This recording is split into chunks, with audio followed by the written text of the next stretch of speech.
Oh, there's a pretty one, Ulysses.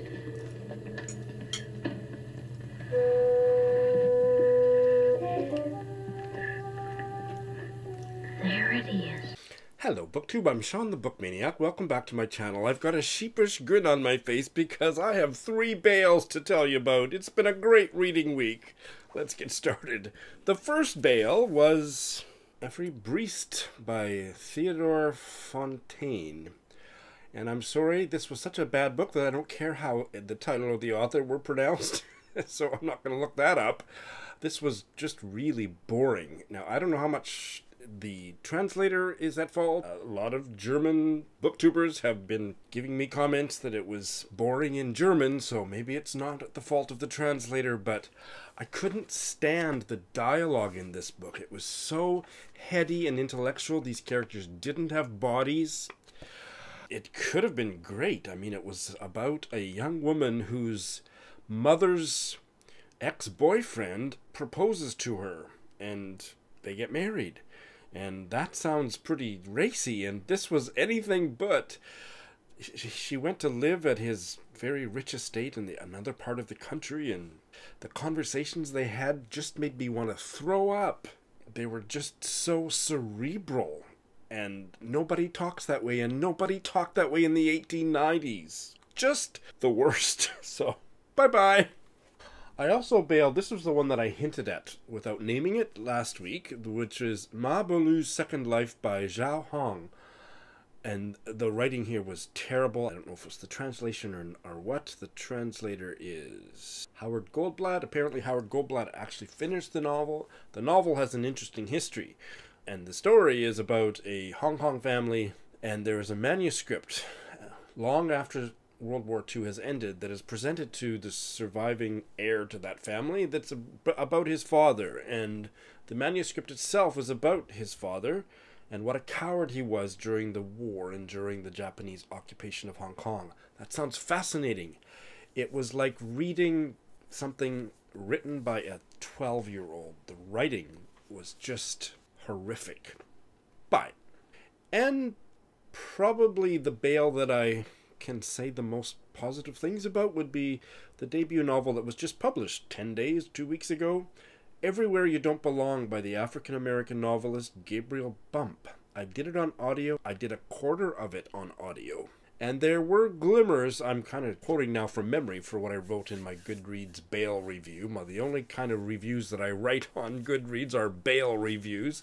There were glimmers of some literary talent, but it just didn't hold my interest enough to finish it. It's about a young African-American kid whose parents leave him, and he's raised by his grandmother and her gay boyfriend, her gay best friend that lives with them. There was a lot of potential in all that, and I felt at moments how much the grandmother loved the boy, the main character, but the story was not well told. The characters didn't come to life. Probably the #1 reason that I bailed? What do you call those things? Discourse markers? There's a fancy linguistic term for, I went to the grocery store, he said. Oh, did you? She asked. What do you call that? He said and she asked. It's not discourse marker, I just checked, so I don't remember what that's called. But this novel suffered from Dick and Jane grade 1 reader, whatever those are. Every line of dialogue had a he said, I said, she asked, and when the sentences of dialogue were so short, like I could just imagine it was perhaps made worse by the audio narrator, the way that he emphasized those he said, she asked, I said.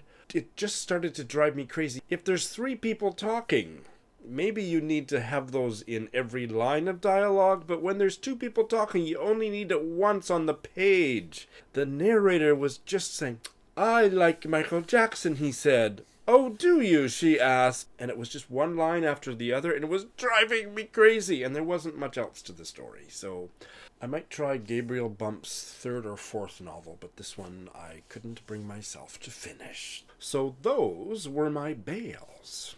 I have finished one book. About 5 minutes before I turned the camera on, I finished Nancy Mitford's The Pursuit of Love.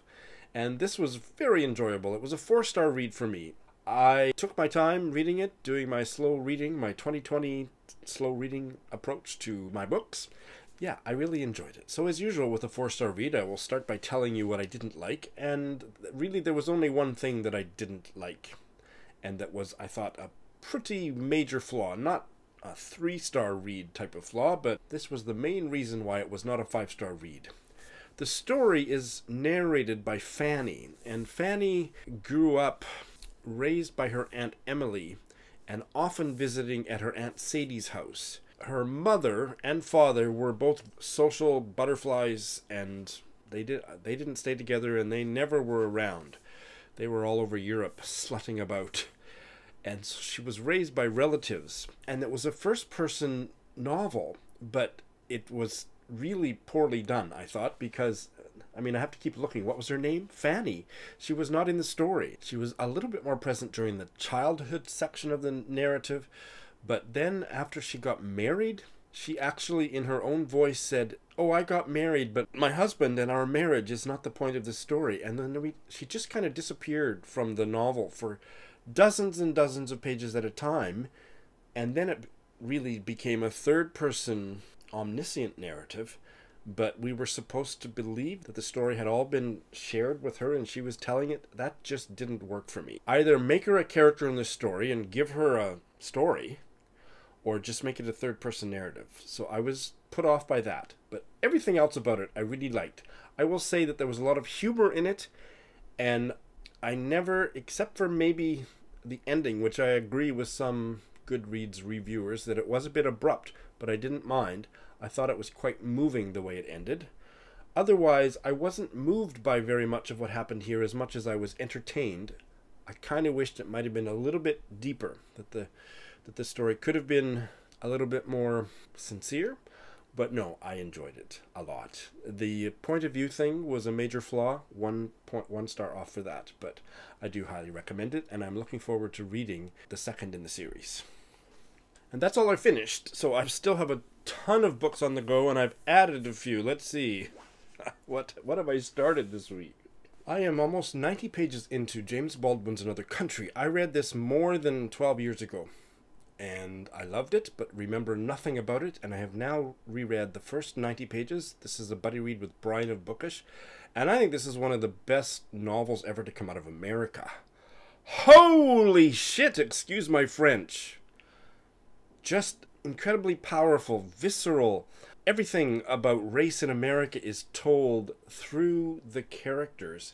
There is no editorializing, and it's just white hot, throbbing with sex and anger and love and friendship. The only other novel that I've ever read that came out of America in the 20th century that is on par with this is Zora Neale Hurston's Their Eyes Were Watching God. Freakishly good. And I remember loving it, but now it's like, it's downright spiritual. My love for what I've read in the first chunk of this book.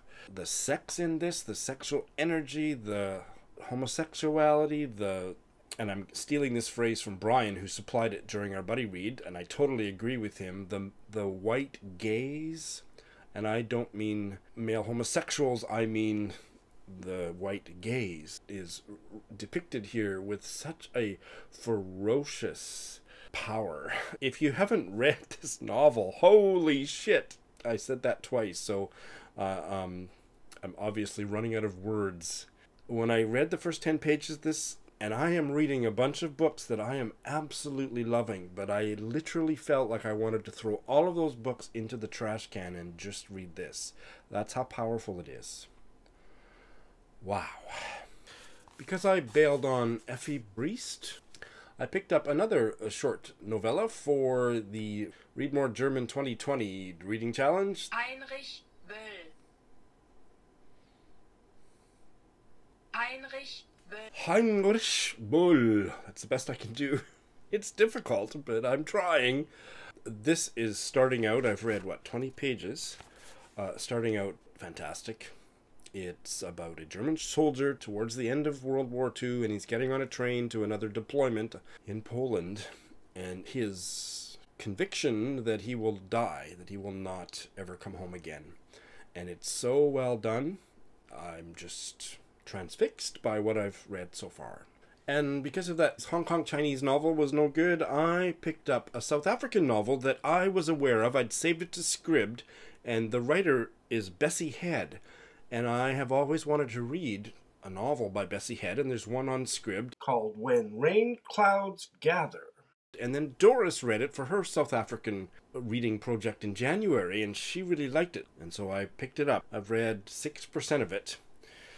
And it's about a black South African man who seeks refuge in Botswana. And I'm only 20 pages in, maybe. But the writing is really good, and it is compelling.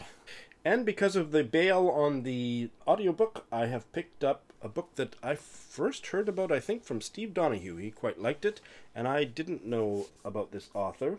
Rumaan Alam, and it's his latest novel, That Kind of Mother.